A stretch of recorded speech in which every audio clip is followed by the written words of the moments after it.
नमस्कार, मैं हूं श्री नारायण तिवारी और आप देख रहे हैं national news. Shiv Sena supremo Uddhav Thackeray अर्थात महाराष्ट्र के मुख्यमंत्री का एक और सिपहसालार, एक और सेनानी संकट में आ गया है। भायखला के विधायिका यामिनी जाधव की विधायिकी रद्द हो, ऐसी मांग इनकम टैक्स विभाग ने निर्वाचन आयोग से किया है। दरअसल उनके ऊपर आरोप है कि निर्वाचन के दौरान, चुनाव के दौरान जो उन्होंने एफिडेविट दिया था उसमें गलत सूचना दी थी।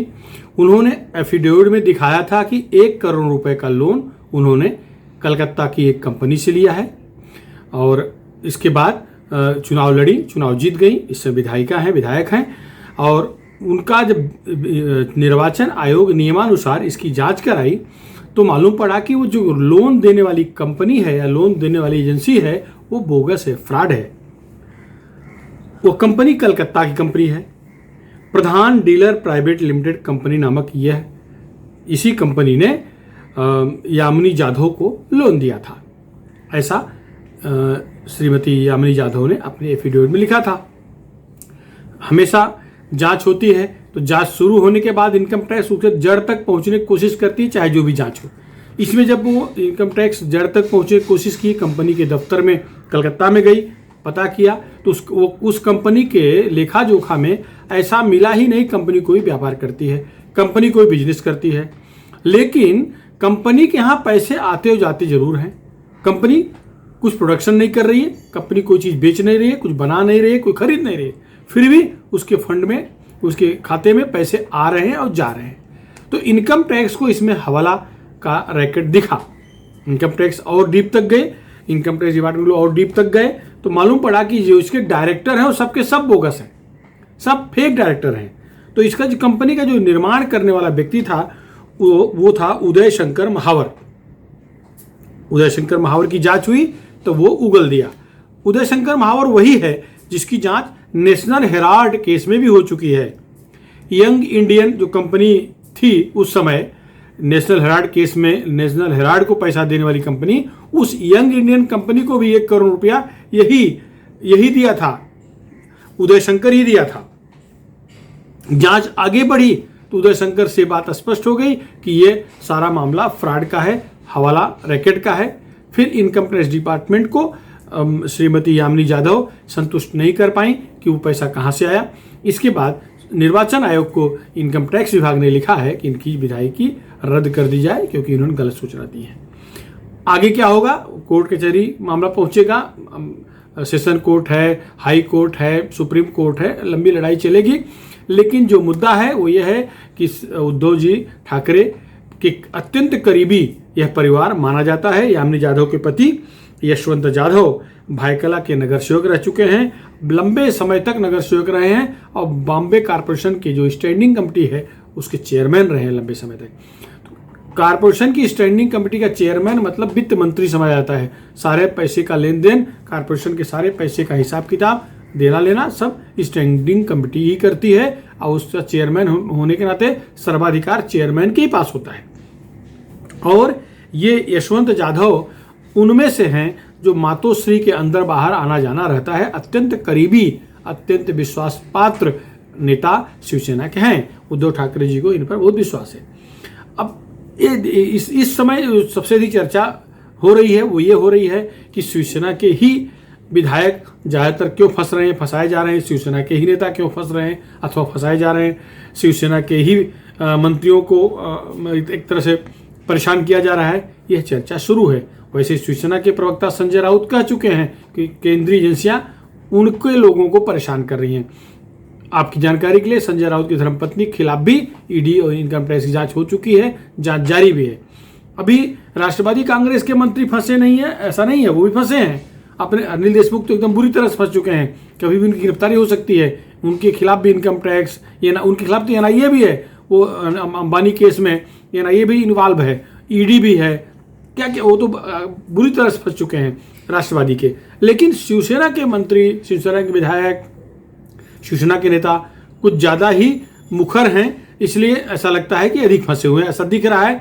ऐसा दिखाने का प्रयास भी करते हैं कई बार, लगता है। शिवसेना के विधायक Pratap Sarnaik income tax, ED आदि जांच के शिकंजे में पहले फंस चुके थे। अनिल परब का मामला चल ही रहा है, वो मंत्री है, परिवहन मंत्री हैं, वो फंसे हुए हैं। संजय राउत की धर्मपत्नी का प्रकरण जांच के दायरे में है ही है, जांच जारी ही है। अब आ गई श्रीमती यामिनी जाधव। यामिनी जाधव की तो विधायकी रद्द भी हो सकती है, ऐसा जिस तरह से दिख रहा है।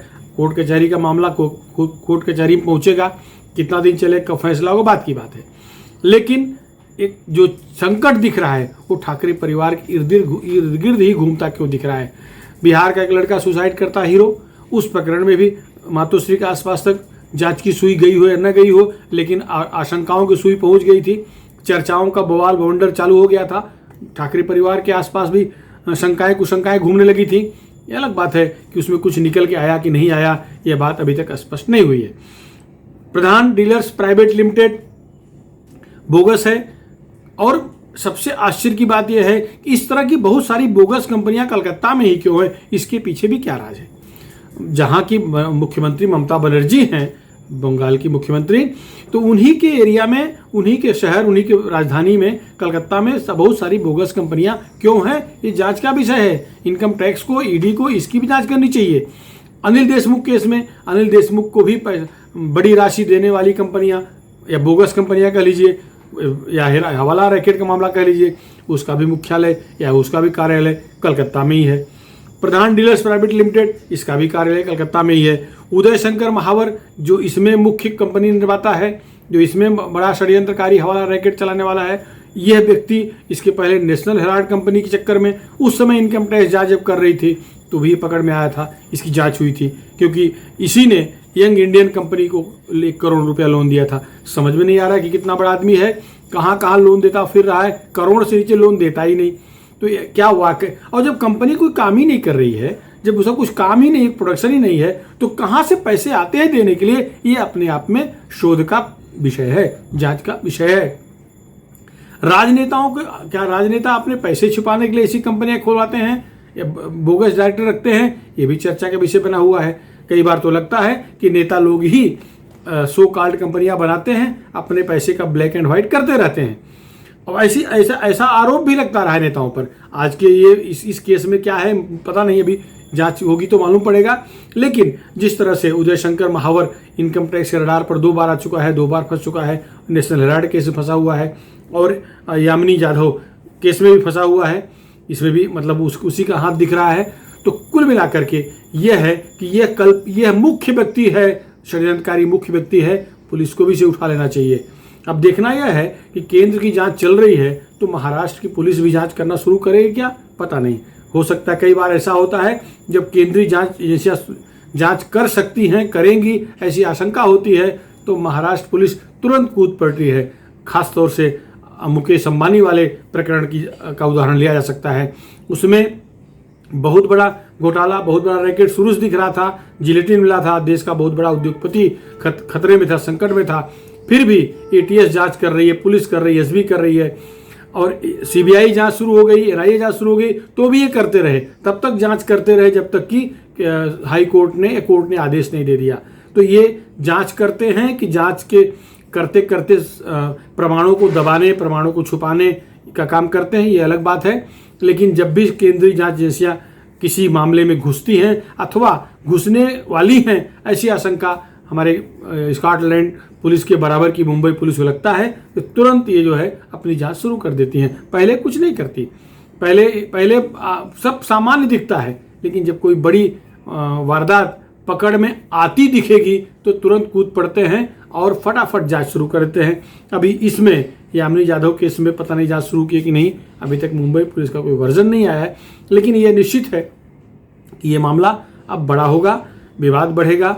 ठाकरे परिवार के नज़दीकी हैं इनके पति यशवंत जाधव, तो निश्चित रूप से इसमें चर्चा भी बड़ी होगी, चाहे ठाकरे जी को मालूम हो या ना मालूम हो, लेकिन नाम ठाकरे का जुड़ेगा तो ठाकरे बड़ा नाम है, देश स्तर का नाम है, विदेश स्तर का नाम है, तो चर्चा भी बड़े पैमाने पर होगी, चर्चा बड़े स्तर पर होगी। निश्चित रूप से यह मामला तूल पकड़ेगा, इसमें केंद्र बनाम राज्य भी होगा, केंद्रीय एजेंसी बनाम राज्य एजेंसी होगी, ये सारी बातें देखने को मिलेंगी, आनंद आएगा। वैसे कुछ होगा कि नहीं होगा, समय बताएगा, कोर्ट तो सामने आई है। फिलहाल इस मुद्दे पर इतना ही। अगर आपको हमारा चैनल पसंद आया हो, अगर आपको हमारा ये वीडियो पसंद आया हो, इसको शेयर करके लोगों तक जरूर पहुंचाएं। और एक बात और, हमारे नेशनल न्यूज़ चैनल को सब्सक्राइब करके इस मनोबल को जरूर बढ़ाएं। धन्यवाद।